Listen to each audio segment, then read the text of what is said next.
EMZT Radio is brought to you by Audible. Get a free audiobook download and a 30-day free trial at www.audibletrial.com/EMZT. Over 180,000 titles to choose from for your iPhone, Android, Kindle, or MP3 player. For you, the listeners of EMZT Radio Podcast, Audible is offering a free audiobook download with a free 30-day trial to give you the opportunity to check out their service. That's audibletrial.com/EMZT. Welcome to another episode of EMZT Radio. I am Bane Hellborn with my partner, the infamous MJ, who is back from his birthday week off. Who are you people? What's going on? Where the hell am I? What? Am I back on Earth? Oh, man. I had a nice 2-week, what do you call those things? Mission trip to Jupiter. And, as the space, as a space pope would. So, yeah, your friendly neighborhood space pope has arrived again after 2 weeks off. Of course, if you've been following the streaming schedule, you know that I haven't had 2 weeks off fully. Because we still have been, the streaming schedule still has been actively done. We have some fun stuff we've been doing. We have a new game to Zombie Stompin' Saturdays now. Zombie Stompin' Saturdays. Zombie Stompin' Saturdays. Or as the guy on the right would probably go, Zombie Stompin' Saturdays. Yes, we are now not just killing random zombies. We're killing Nazi zombies now. Nazi. Right. Yes, the Zombie Army trilogy is what we're playing on Saturday nights, as well as State of Decay. It just depends on the mood. Ah. So nice. We're good there. So we get to basically kick the crap out of zombies that are Nazis. That's the only way to describe it, folks. Okay.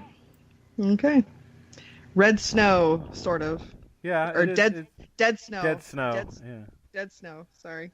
Except these have skeleton zombies as well.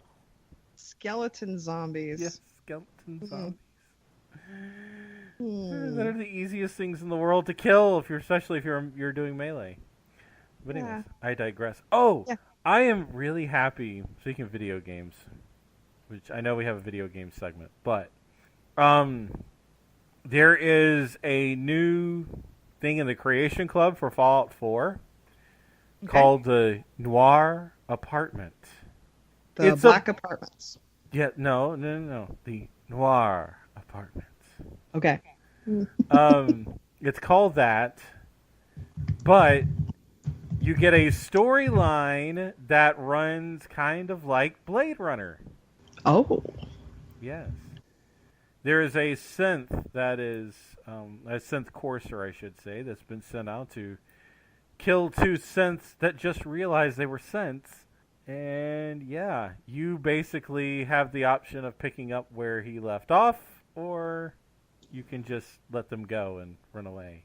So, but you get a swanky-ass apartment that comes with it. Wow. Okay. At least they're trying to keep Fallout 4 alive. I think they know Fallout 76 sucks. But I don't know that to be a fact. I'm not a beta tester. I couldn't tell you. Hey, we've got a few new albums that have come out this week. Okay.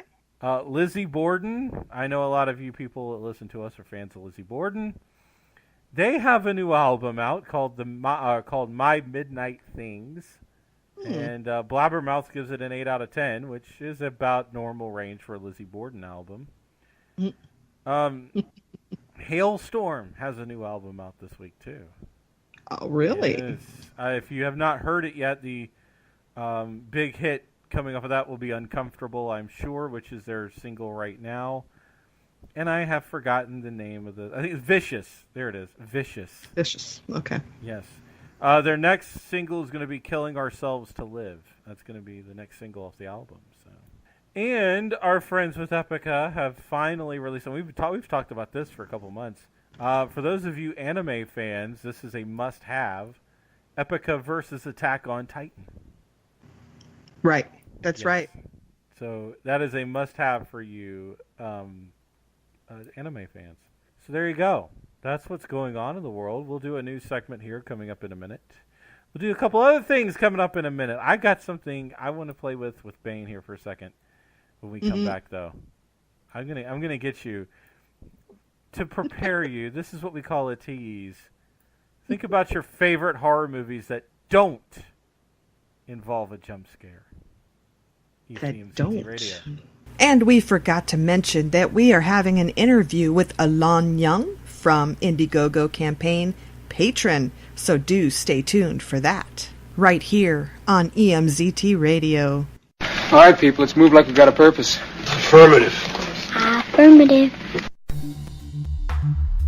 Chronicity, a state of prolonged duration, recurrent, habitual, chronic. A new mini-series on chronic pain and illness by your friends Matt and Phil from Semi-Intellectual Musings. We go beyond medical diagnosis to explore the often forgotten political, social, and personal sides. You'll hear stories from extraordinary people overcoming extraordinary challenges. Authors, entrepreneurs, volunteers, coaches, and caregivers. They are so much more than their diagnoses, yet each have found ways to persevere. You'll also hear some familiar voices from the indie podcast community, showing that art, creativity, and passion are possible while living in chronicity. These stories and more, starting April 1st at thesim.podbean.com.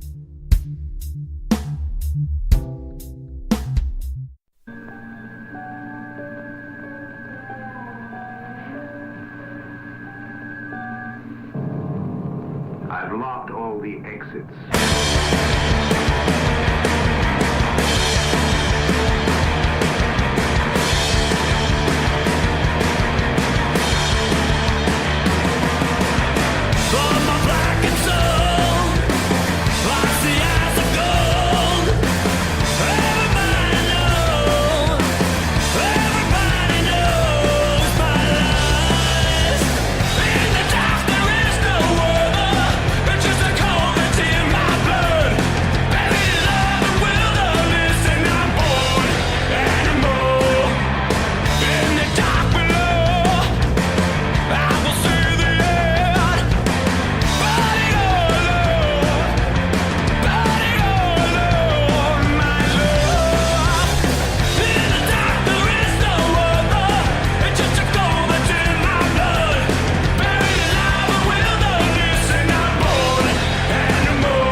People are here to protect you.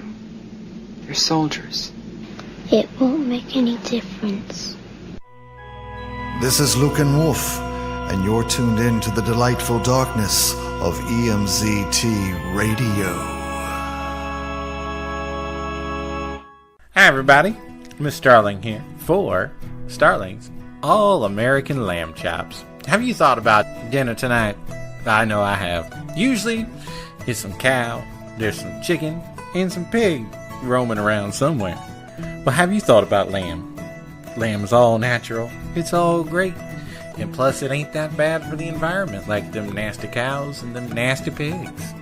Starling's All-American Lamb Chops, made right here in our farms in West Virginia. You can't get any better grass-fed lamb than what you see in the stores. Remember, it's got to have the name Starling written on it for it to be high quality. That's right. We only ship the highest quality lamb meat all around these great United States. God bless America. I sure do love it. That's Starling's All-American Lamb Chops. It's guaranteed to make you scream for more. All right. So, I told you before the music to get your mind going on your favorite horror movies that do not involve jump scares. Okay, right? So what is your favorite movie that does not involve a jump scare? Favorite horror movie, that is, doesn't involve a jump scare. Because I have a list for my horror that may help jog your memory. Yes, help me with that. All right, so these are the top 19 best modern. Now they said modern horror, and it doesn't look like anything is before 2000 in this. Okay. So, okay. So this is the best modern horror movies without a jump scare, because that seems to be the way things are going lately with horror. Is we're getting away from jump scares for a while. Yeah. So, and I'm cool with that. I like that because that means you actually have to put a little more thought into your movie. All right. So number 1 from 2008, Lake Mungo. If you've seen that one or not? No, I haven't seen it. This is a mockumentary. I don't want to use the term faux documentary. It's a mockumentary about alleged supernatural occurrences following a young girl's tragic drowning and an eerie ghost story that never yells boo. Lake Mungo's mystery continues. I'm reading that verbatim for my horror. To unravel until the last scene, which reveals many more layers to this creepy paranormal tale. Kind of feels like Twin Peaks in a way. Oh, wait, I did see that. Right, Yeah. right. Yeah, there was no jump scares in that, definitely. All right, here's one. I know you've seen because I've seen it. Emma Roberts starred in The Black Coat's Daughter. This is from a few years ago, 2015. No, I haven't seen that one. It's actually a really good movie. You should see this one. Yeah. Tragedy befalls 2 students who are stranded at an all-female prep school during the winter break.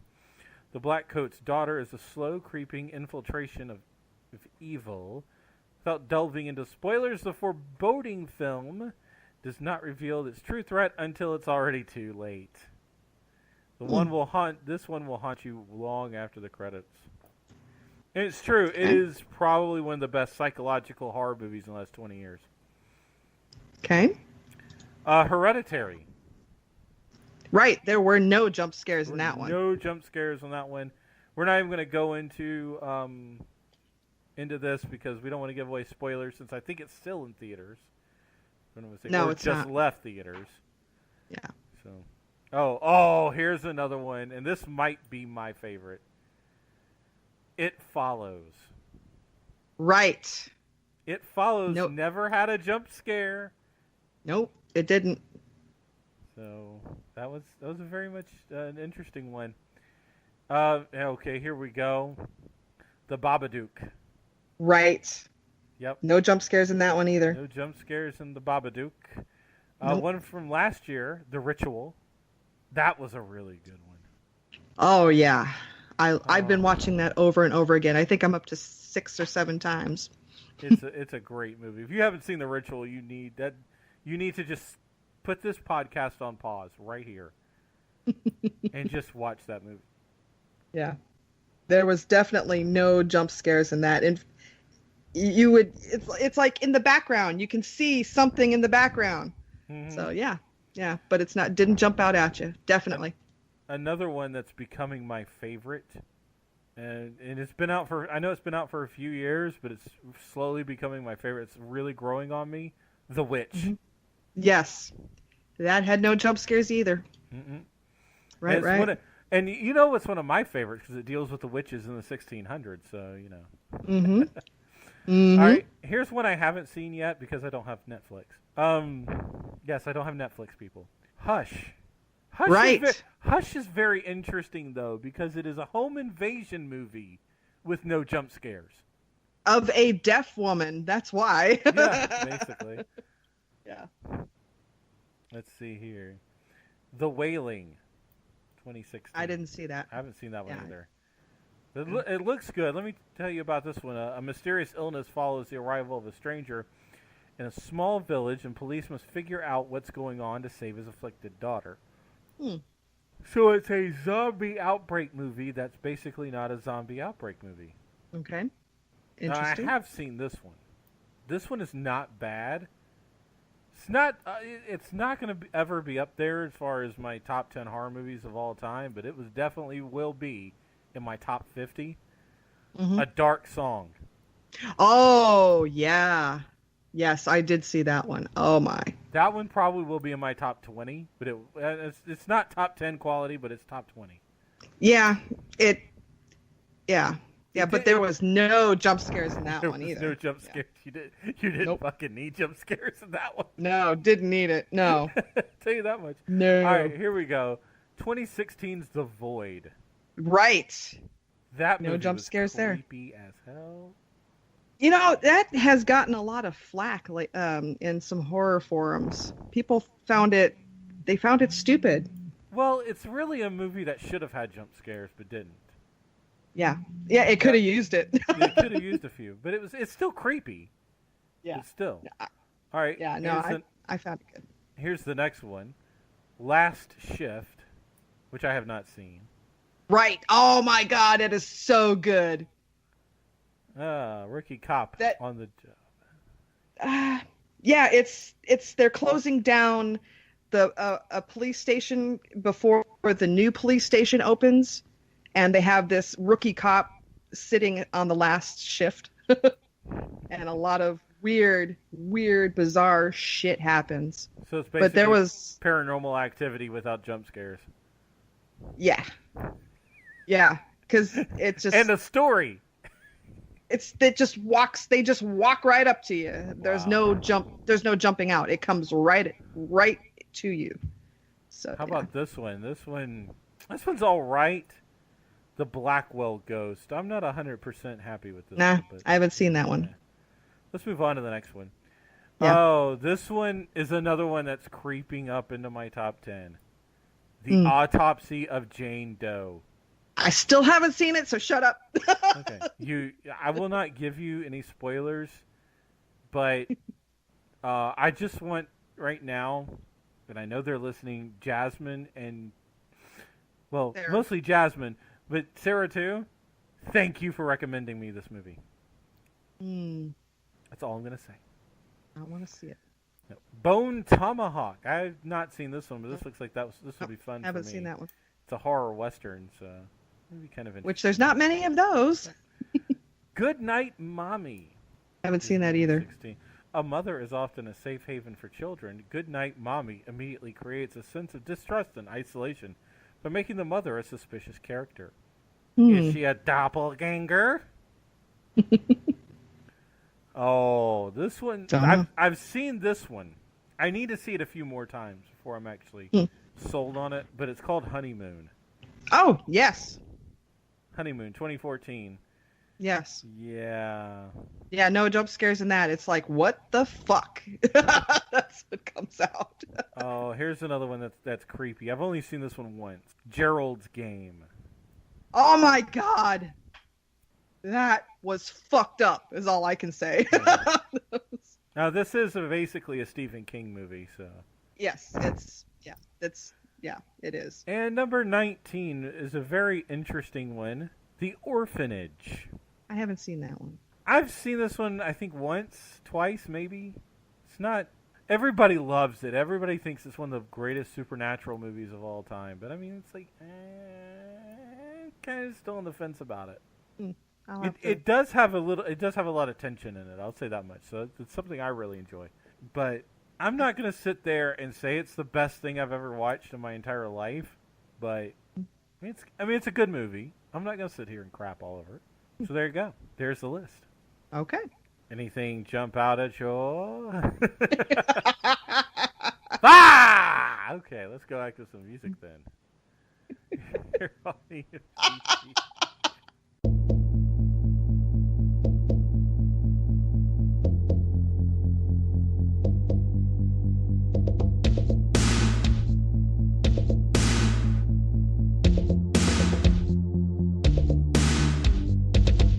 As the clock strikes 12 again, we rise, twilight in our eyes, casting shadows on the walls. We dance as the moonlight calls.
from lonely worlds apart, we join tonight. All through ghostly light, my love, we come alive. But we only have the night, this is our time. Hold fast to our memory, don't let us die. Call from lonely worlds apart, we join tonight.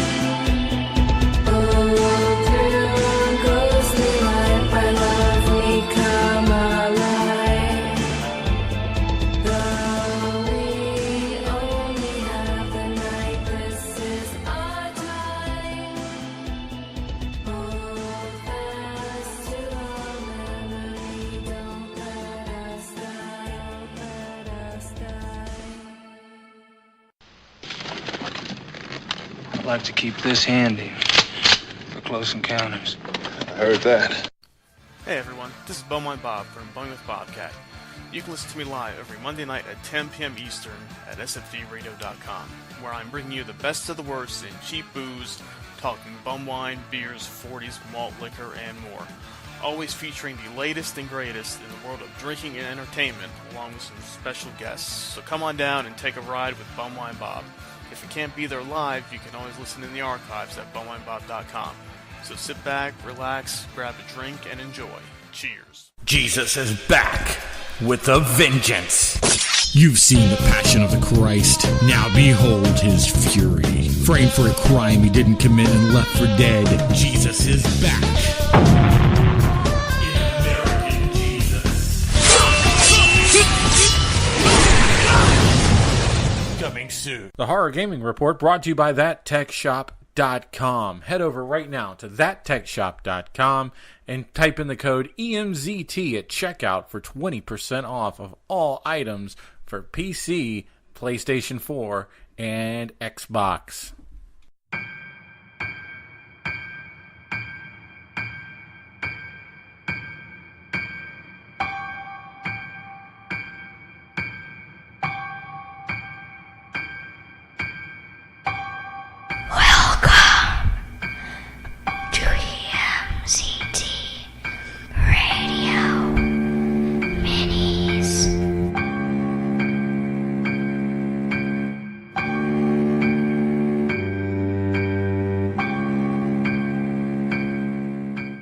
Welcome to EMZT Radio Minis. This creepypasta we will be doing is called Entity 404, Minecraft creepypasta.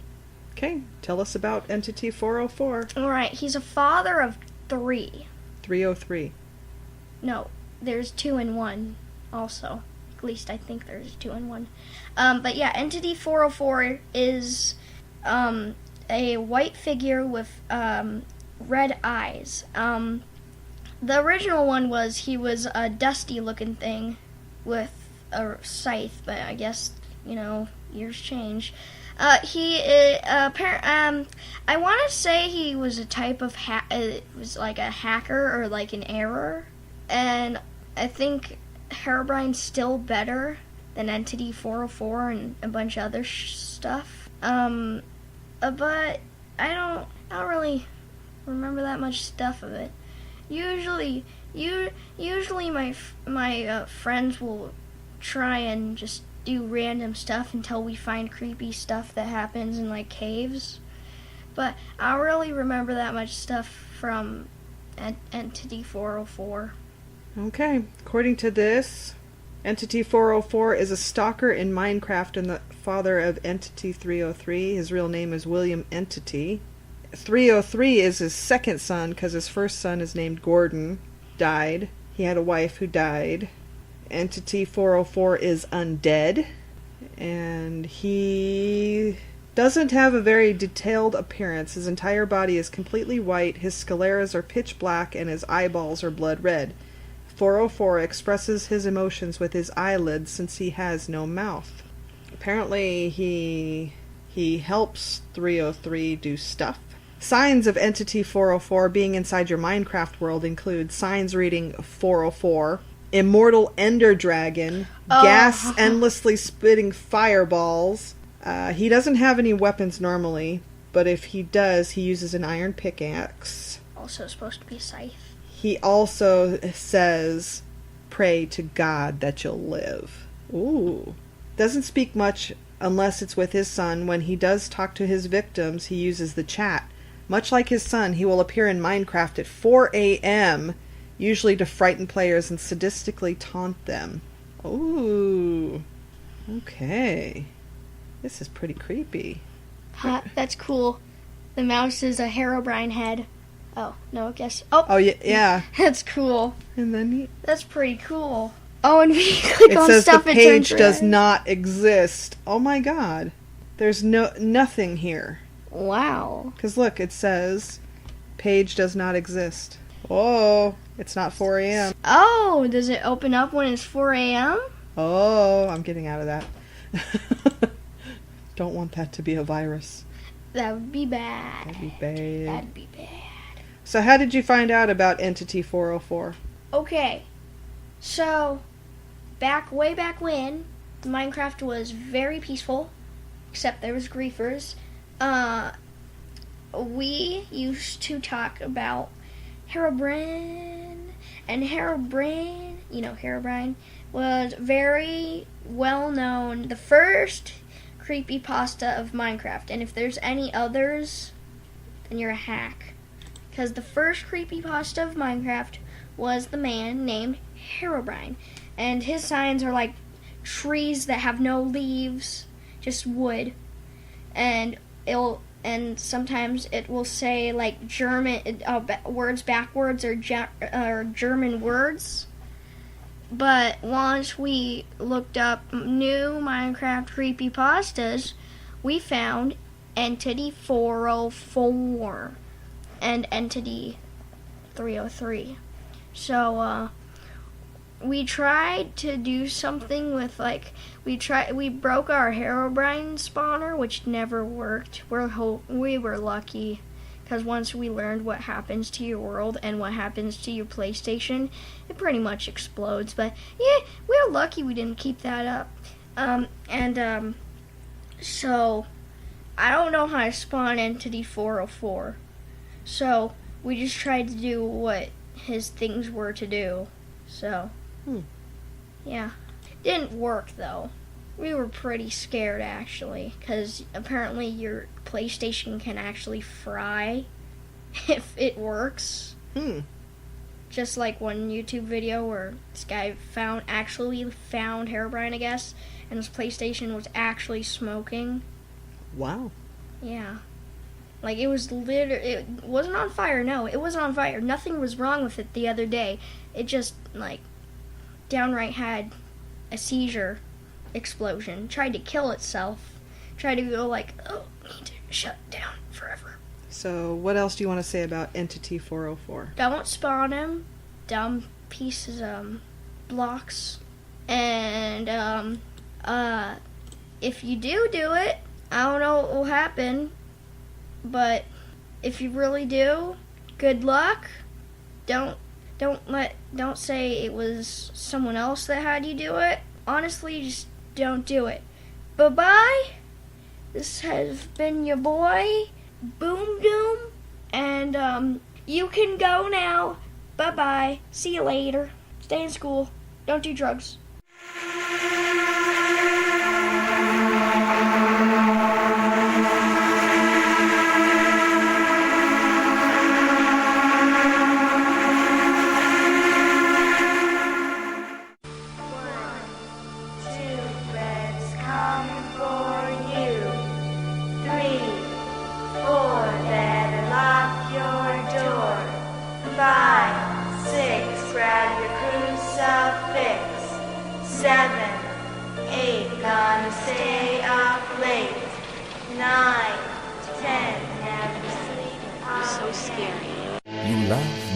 Movies, don't you?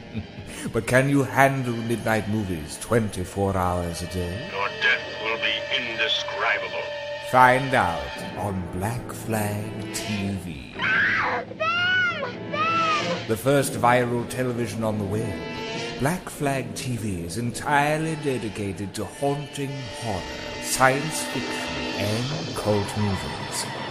Broadcasting live 24 hours a day, obscure independent movies and classic horror. Make Black Flag TV your sanctuary for the horror genre. They're coming to get you, Barbara. Visit us now, blackflag.tv.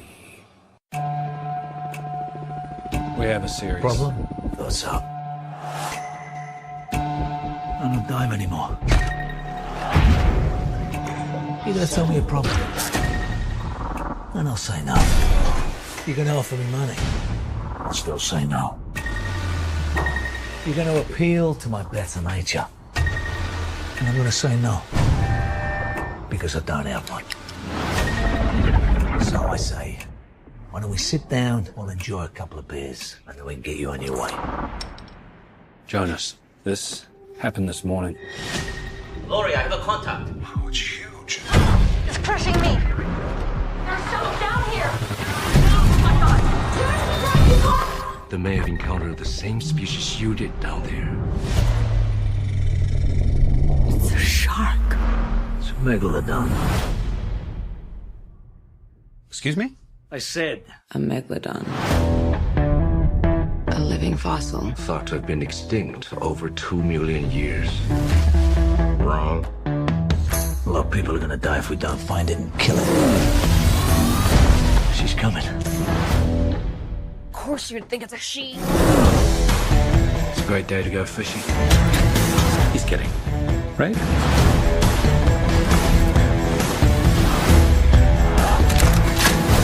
Saying we opened up a superhighway for giant sharks? No, just a meg.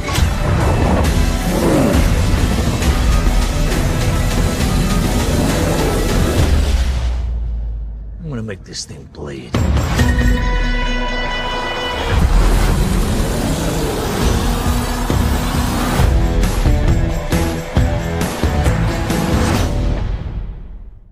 This is EMZT Radio. Come and let your ears bleed.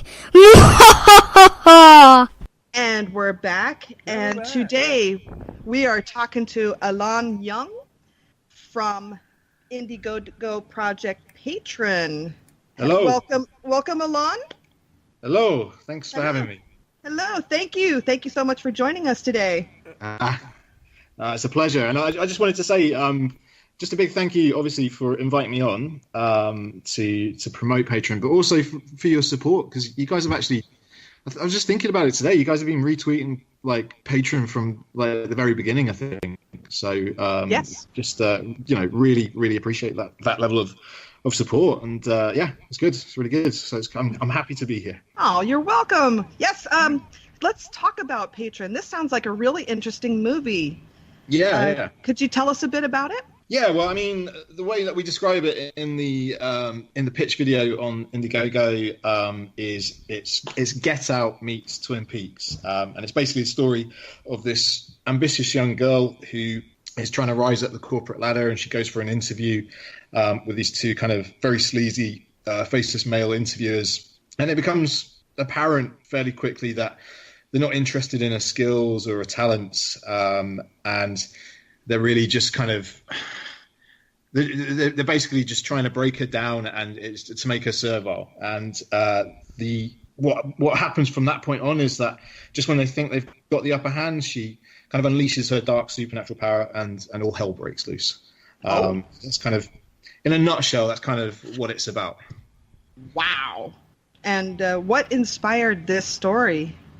I mean, just to be honest, it was the whole Me Too movement. I wrote it last year when news of Harvey Weinstein came out, and obviously it's quite appalling to hear the kind of things going on.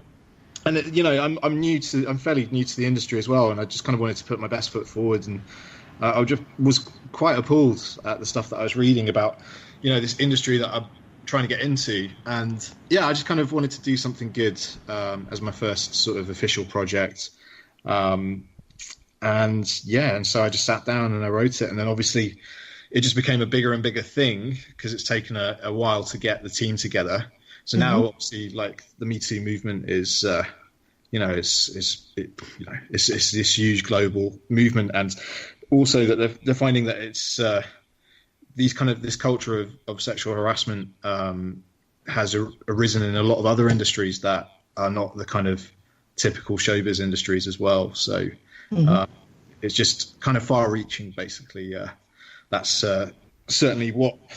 Yeah, I don't know. It's certainly what I'm reading and I'm seeing when I read up about these stories now. Yeah, it's a big subject that for the longest time, showbiz has been labeled that, it's behind closed doors on the casting couch that all this happens, and it's okay. It's the only way to do it. But no, and then people are finally standing up and going, no, it's not okay. We're not going to accept it anymore. Yeah. So you've taken on a big subject. Well, like I said, I'm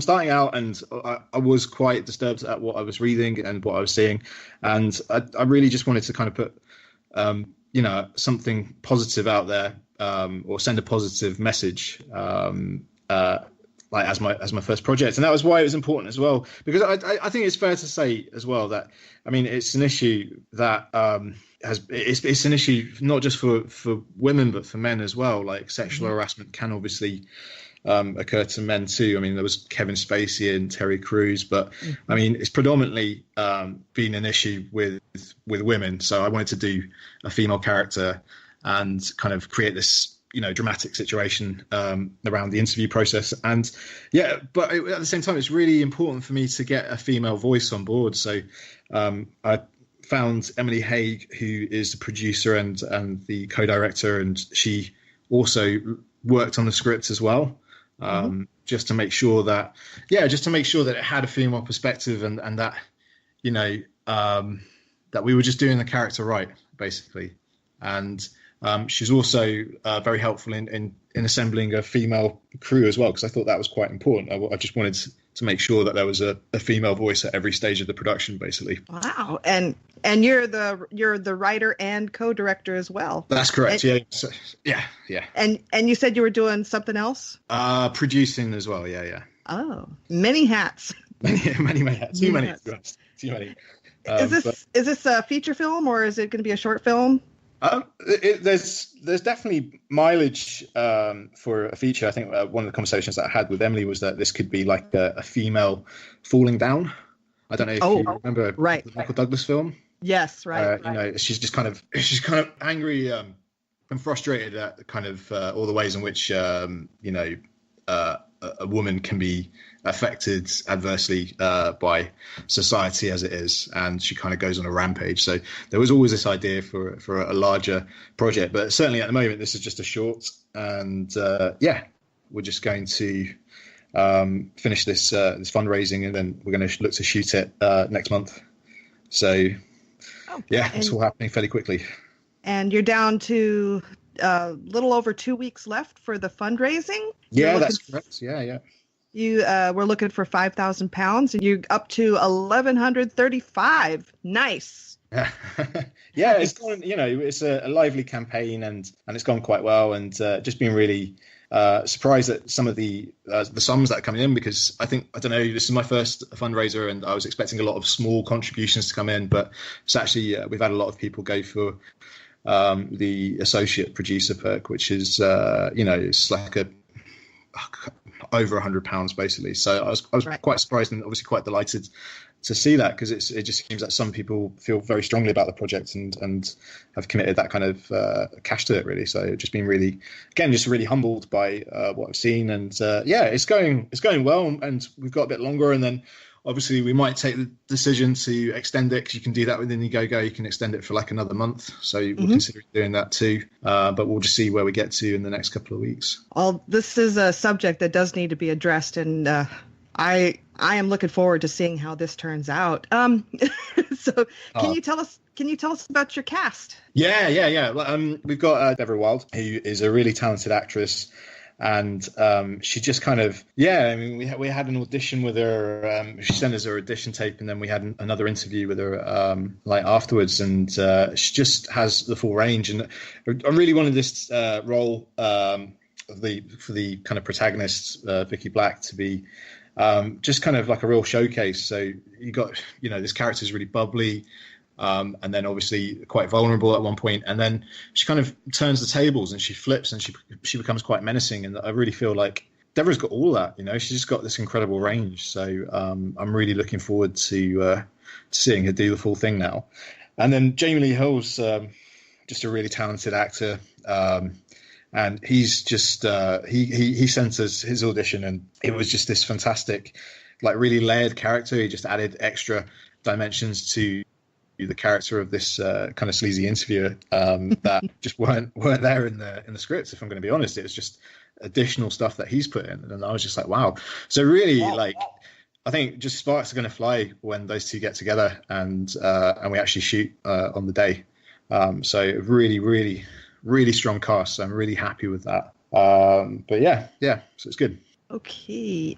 So where is it going to be filmed? Is this going to be like a one room thing, or is it going to be like a whole journey? It's going to be one room. It's a chamber piece. Okay. Yeah. So for creative reasons as well as the obvious economic reasons as well. So it's going to be set. We've got a great location that we've already scouted. And yeah, it's just it's quite good because it's sort of open walled. So as filmmakers, it just means that getting the lighting rigs and getting all the kind of technical stuff in isn't going to be a problem because you're not dealing with the sort of normal architecture of a building. So it's Right. it's actually more like a set. So it's really, really handy. So yeah, really looking forward to using that place. Okay. And how many cameras are you using, or are you going to be using I saw someone film a movie with just an iPhone? I think you got to be. I think you got to be at the height of your game to be able to film something on an iPhone and do it justice. We're not going that way. Okay. Yeah, we're using a Sony camera. Hey Matt, your turn. Oh, wow. Okay. Sorry, we had a Matt, lot of your turn. I don't know what that was. It was like background noise. Yeah, that's not a tornado flying past your window, Matt. No, that actually had the thing muted the entire time, so that would have rogue thunder going through. I don't know what that was. But are you looking for? I mean, are you going to get any more type of investment outside of Indiegogo, or are you just, or is this it? Well, I don't think for what we need, I think the optimum amount of the optimum budget is 5,000. So we really are looking for that amount. I mean, it could come from other sources. There may be other things that come afterwards, and that would be fantastic if that is the case. And that just means that we can do a bit more in post-production, obviously with the visual effects, because we've got some fairly ambitious effects that we want to do, like after the fact. So there are a few practical effects as well. But yeah, I mean, it would be fantastic for that because that would give us maybe more freedom to experiment, but we've already been doing VFX tests and they're looking really good. So I think we should be able to do it for 5,000. I think that's a really kind of realistic and, like I say, optimum budget. I don't think we need to necessarily go. Well, I mean, obviously it would be great because then we can just pay ourselves more, which is always good. But that's not ultimately why we're doing this. So well. And I know, especially, I like asking this a lot of the small and micro budget people. What's been your biggest challenge so far? Maybe there's something you'd like to do, and then you found out, that might not be in the budget. I think it was. I don't know that. I think the biggest challenge is obviously it is probably the Indiegogo, just the whole process of doing that. And, you've got to be on social media 24/7. You've got to be chatting to people all the time. Just kind of, I was on Reddit forums yesterday, like posting adverts. So you're just trying to find new ways of just getting it out there into the public consciousness. So I think this is probably the hardest part. But in terms of the practical side of filmmaking, this was written as a chamber piece. This was written for a specific budget in mind. So there haven't really been any kind of massive compromises that we've had to do at this point. I mean, that might come later on the day. It just might be that we don't get all the footage that we need, or there could be perhaps something could go not as planned on the day.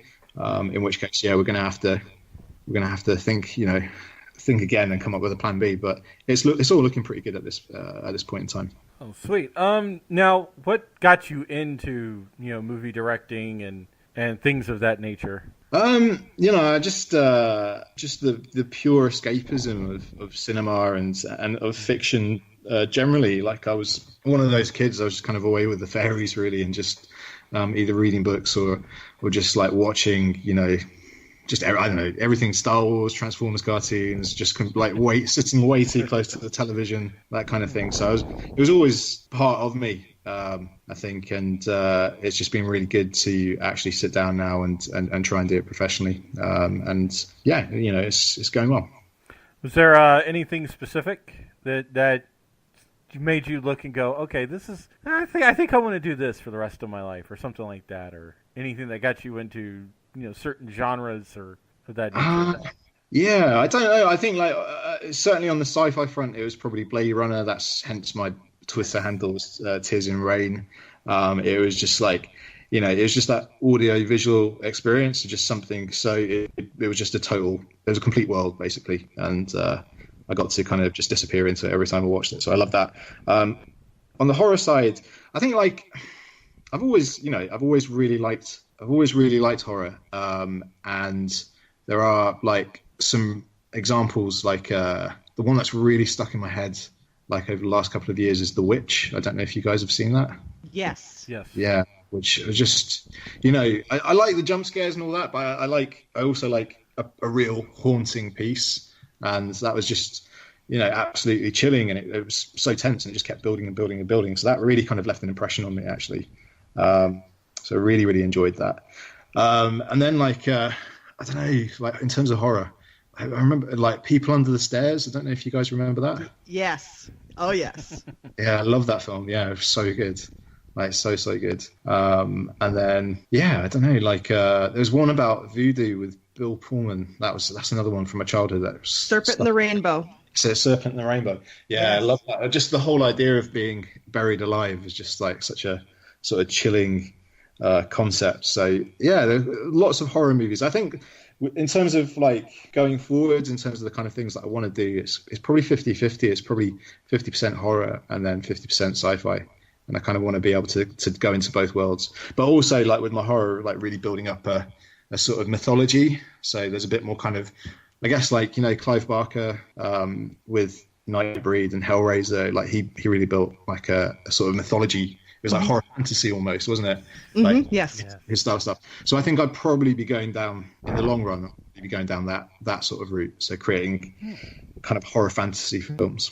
It says Patron marks the first of your Voices trilogy. Yeah. So I mean, the whole point of the Voices trilogy is to tackle some sort of relevant social theme. So in this one, it was sexual harassment, but also to kind of marry that with innovative visual and sound design.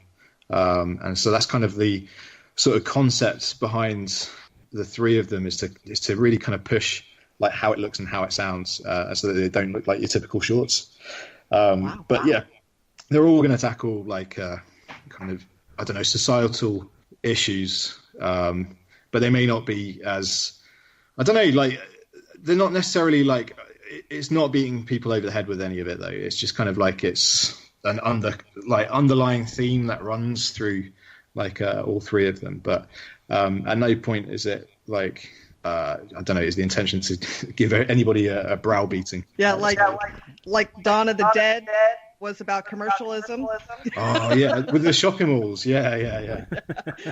Oh, that's like. Do you know what? I actually like. I'd say that is probably that was a big film for me in my teenage years. Like, I loved that film. I absolutely adored that film.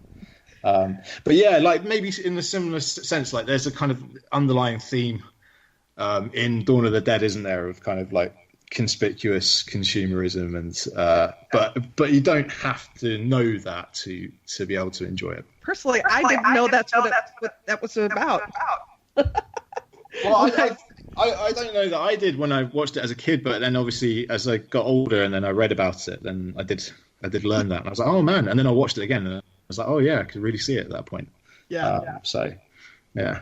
Do you think you'll continue in this line of shorts, like instead of just trilogy? Are you going to continue on with more of a series?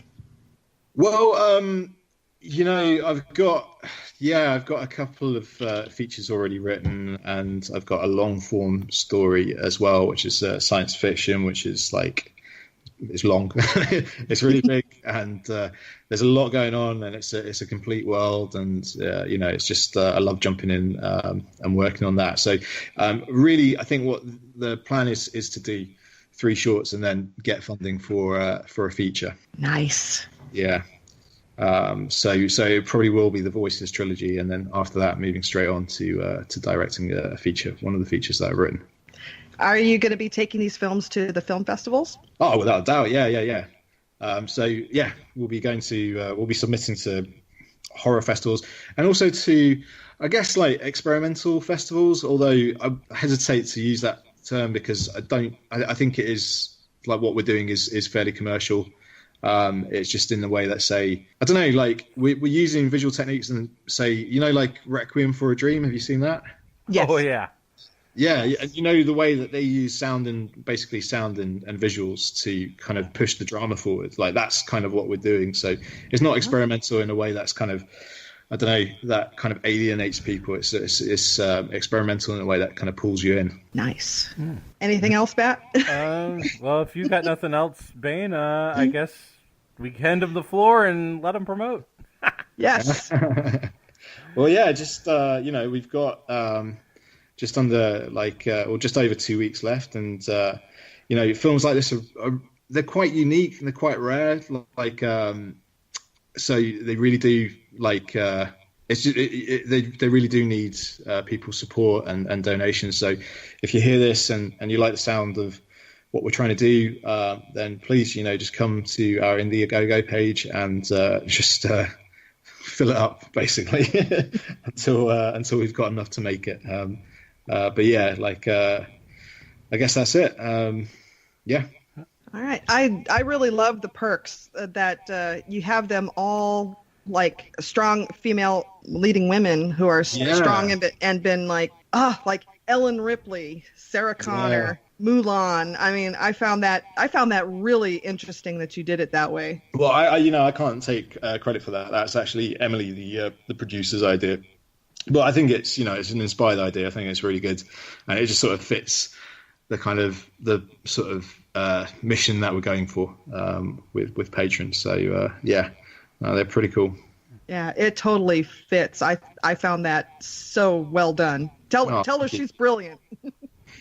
Oh, I get tired of saying that to her, but yeah, I'll tell her. Brilliant. No. Yeah.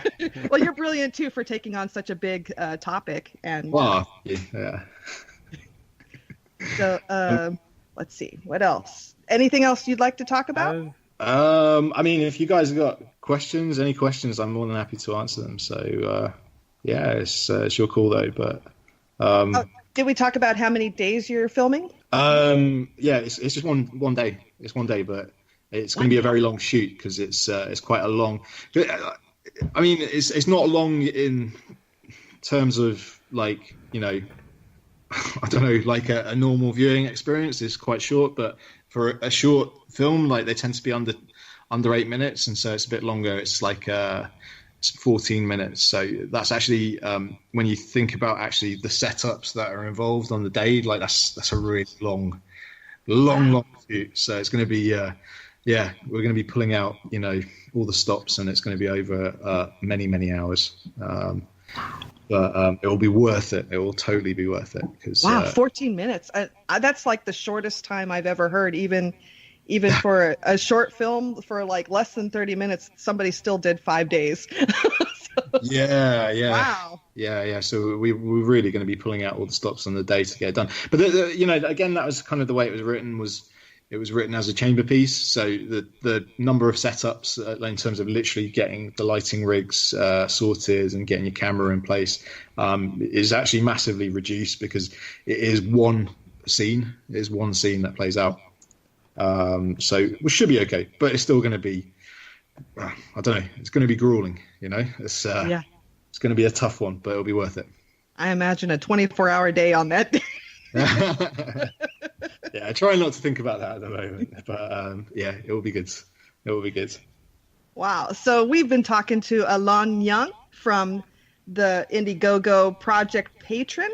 Yep. Do give to this project. This is a subject that needs to be addressed, and yes, we will find out more as soon as Alon lets us know, and we welcome you back when the project's done to talk about how it went. Yeah. Well, you guys have been great hosts, and I really appreciate the platform that you've given me today. So thank you very much. Really quite humbled by it. I really appreciate the fact that you guys invited me on. So let's stay in touch, and obviously, I'll keep you kind of in the loop as to how the production goes. But it's going well, and we just want it to continue going well. So as many people that can back us, just be great. Yes, really thank you. All right. Thank you. Thanks for your time.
better get back, because it'll be dark soon, and they mostly come at night.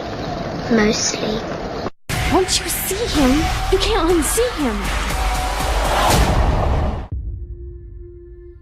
Okay, Twitter poll. If you could stay one age forever, what would it be? What about the age we are right now? Seriously? Sometimes I wish we could just get out of this stupid town together.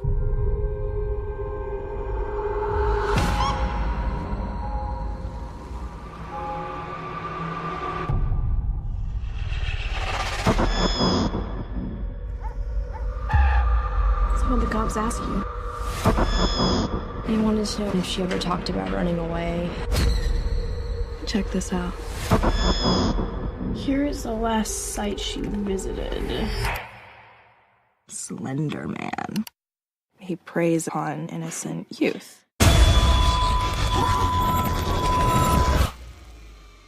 What was that? I think this is how we get Katie back. Those who hear the 3 bells toll accept his invitation. When you hear the first, you must close your eyes. Katie! Opening your eyes only once you've heard the third.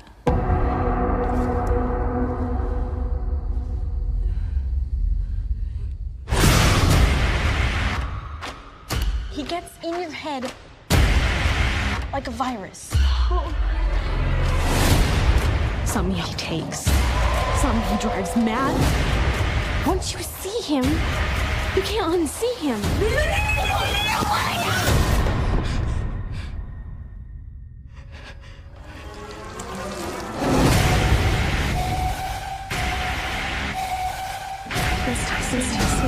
I can still see him. I can still see him. I can still see him. I can still see him.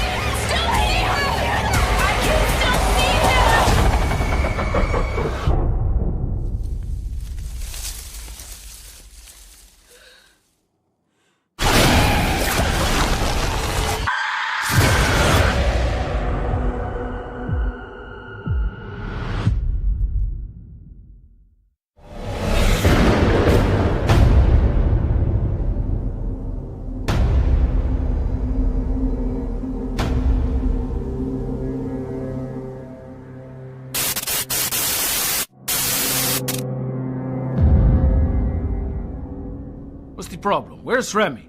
Dude, I need you to come with me, okay? Something went wrong. What happened? Where is he? Is he okay? What were the two of you doing?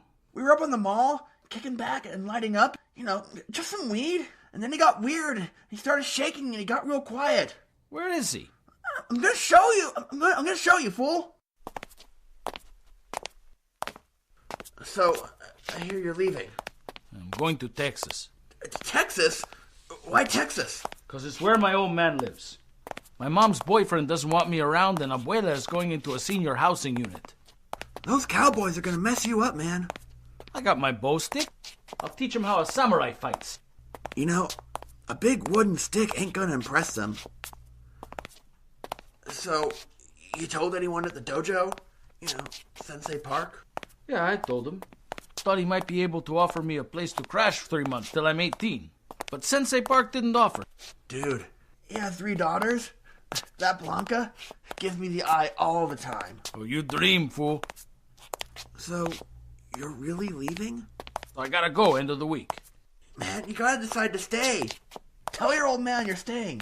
Where do I live? What do I eat? You can couch surf. Help, you can stay with me and my mom for a couple of days. I don't know. Where the hell are we going? The roof of the mall. The mall's not even open. It's just a little bit further.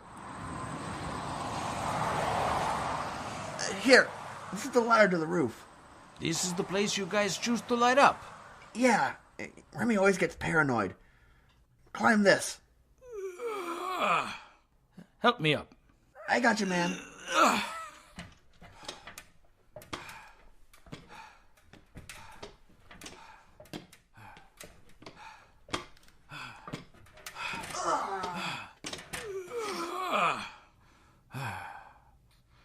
Okay, I'm up. Over here. Fool, you're standing on a skylight. You're gonna fall through. No, man. See, just stay on the middle path. Remy walks on these things and He's way bigger than you. Wow, you can see the entire inside of the mall. I was thinking about getting one of those cameras and mounting it up here, looking down halter tops and stuff. Dude, you'll get caught, and they'll take your camera. If I get caught, and if I use my camera. And it's weird. Come on. The path is safe. I've walked it dozens of times. Where's Remy? Come on. You should have just called 911. I tried, man, but, my phone was out. Right after the shooting star, the whole thing sparked and then quit working. Shooting star? Yeah, about midnight. Come on, Alonzo. Look, there's Remy. Dude, he looks messed up. No, he's fine, man.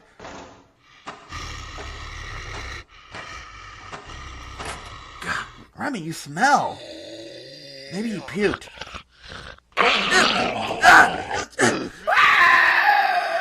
Fool's gone crazy. Grab him! He's trying to bite me! Careful, he's breaking! Get him off me!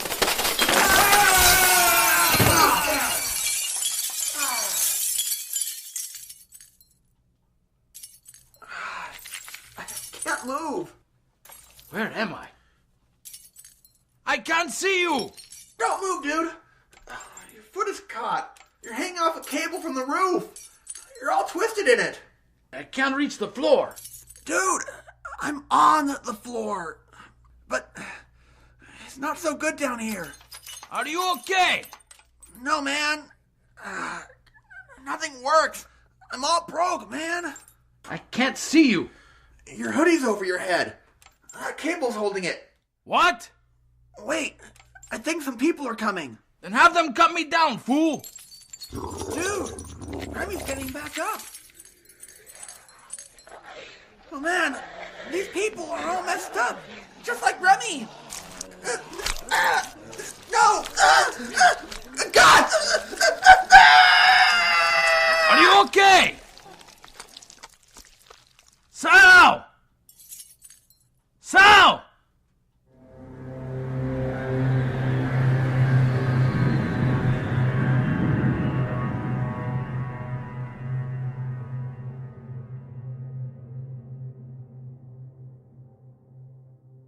You're listening to EMZT Radio.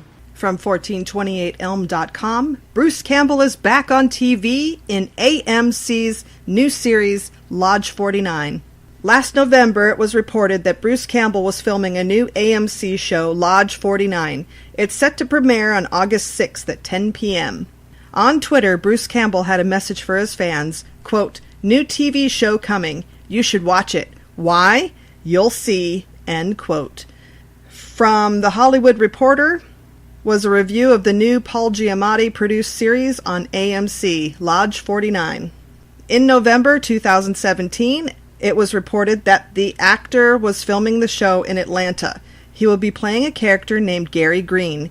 Campbell will be appearing in episodes 7, 8, and 9 of the series. According to IMDb, The Solemn Duty of the Squire, Something from Nothing, and Apogee will air in 2019. Here's what we know so far about Lodge 49, courtesy of the official trailer. The offbeat show follows the adventures of Dud, played by Wyatt Russell, son of Kurt Russell and Goldie Hawn. By all accounts, he seems to be the affable sort of guy, like a younger version of the dude from The Big Lebowski. Right off the bat, we are introduced to him asking the owner of a pawn shop if it is bad business to loan money to a guy like him. Evidently, he isn't making sound decisions in his life. His sister Liz, played by Sonia Cassidy, seems exasperated with his apparent lack of ambition. While using his metal detector on the beach, he finds a ring with a lynx on it. Just like that, he is led to the doors of Lodge 49, where he meets up with Ernie, played by Brent Jennings. Upon opening the door, Ernie cryptically exclaims, "I've been waiting for you." Finally, it seems like he has found his purpose within the walls of the lynx. Liz, on the other hand, seems doubtful that his interaction with the group will lead to anything fruitful. From Dud's side, Liz is clearly miserable and tries to put a damper on his adventure seeking. In order to get by at her mundane job at Shamrock's, she's wasted most of the time, or so she tells a customer who apparently has romantic designs on her. Just by viewing the trailer, you can see the dynamics between the characters with the way they interact with one another. From what is seen, this has all the makings of a fun show peppered with an eccentric cast. It reminds me of a beachy version of the old CBS series Northern Exposure. I am excited by the prospect of Bruce Campbell being involved with Lodge 49. While we don't have a clue as to what Gary Green is like, it will be nice to see him on the small screen in a role that doesn't involve shotguns, demons, chainsaws, and copious amounts of blood. No, that's not what I think. We know Bruce is all into that. It's good to see you again, Bruce. Make sure to tune in to AMC on August 6th at 10 p.m. to catch the first episode of this delightful series. And you are listening to EMZT Radio. Oh, dear Lord Jesus, this ain't happening, man. This can't be happening, man. This isn't happening. And that wraps up another episode of EMZT Radio. Thank you to Alon Young for talking to us today about his project PATRON. Absolutely. And don't forget, you can check that out over at Indiegogo. Links in the description. And as always, find us everywhere you can find us. We are all over the place. We have our own Discord, Facebook, Twitter. We actually have a YouTube page that we haven't done much with, but we're going to do more with the YouTube page. Also, check out the streaming. It's Fallout Mondays. We got Old School Tuesdays. Still doing Devil May Cry 3. We might be doing Devil May Cry 3 for a while. Not Devil May Cry 3. Devil May Cry Definitive Edition. Not right. 3. That's still good. It's still a very good game, and I'm enjoying it. All right, and on Thursdays, starting August the 16th, we're going to be moving the Chill Out stream to Thursday night. That's where we'll play anything for about 2 hours. Zombie Stompin' Saturday. We actually talked about that in the open, so check out Zombie Stompin' Saturday. And, of course, the AMA Sundays. Come in, ask anything. I'll be happy to, answer questions. And basically, it's a extension of the Chill Out stream. All right. There you go. That's everything I've got.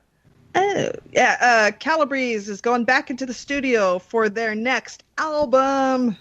Sweet, sweet. Sweet, sweet. I'm in the process of editing videos for our YouTube.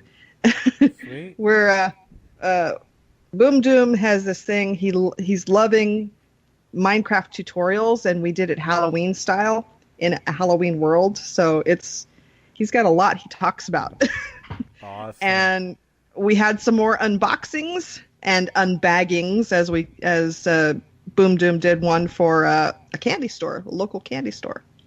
So I'm hoping to actually be able to start getting the Rue Morgue boxes here soon and do some unboxing videos for that. Oh, by the way,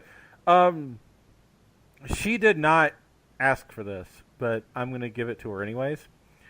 Okay. Our friend, the Homicidal Homemaker, who is on Shudder, for those of you who don't know, she has a couple. You mentioned Calabrese earlier, and that's what reminded me of this. Yes. She actually has a couple on her not Facebook, but her YouTube page. Ask Calabrese. Does she? Yes, and they're funny. So they are. Go check it out because it's great. So stop over the Homicidal Homemakers YouTube page. And she went to one of their last concerts. Yep. And also tweet her and tell her that it was EMZT that sent you. Yes. So she can yell at us. Yeah. No, I'm kidding. Yep. Anyways, check out our Discord again. So, anyways, I'm done. Okay. I'm done. And stay tuned for another episode of EMZT Radio. You are all my children now.